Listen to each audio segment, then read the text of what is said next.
বাংলাদেশ বেতার গাজীপুর। এখন সময় দুপুর বাজে 8টা 31 মিনিট 42 সেকেন্ড। এখন খবর শুরু হচ্ছে।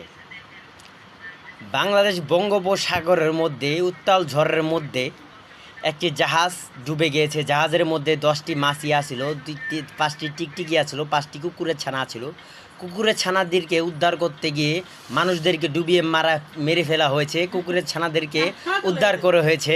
কুকুরের ছানাদেরকে উদ্ধার করে বঙ্গব মেডিকেল কলেজ হাসপাতালে তাদেরকে উন্নয়ন চিকিৎসা দেওয়া হচ্ছে। চিকিৎসার ক্ষেত্রে ডাক্তারদেরকে বলা হয়েছে, ডাক্তার আপনারা সবাই মারা যাবেন আর কুকুরের বাচ্চাগুলো বাঁচা যাবে। কুকুরের বাচ্চাদেরকে মেরে তাদেরকে 20টার ডোজ অক্সিজেন দেওয়া হবে।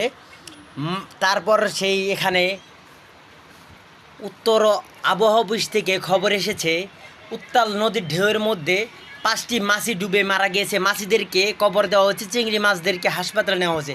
চিংড়ি মাছদেরকে হাসপাতালে ভুনা করে খাওয়া হয়েছে। কুকুরের ছানাদেরকে পাগলা ঘাড়তে নিয়ে ছাড়া দেওয়া হয়েছে। এখন পরবর্তী খবরে জানিয়ে দেওয়া হবে সকাল 12টা বাজে 30 মিনিটে আবার দেখা হবে।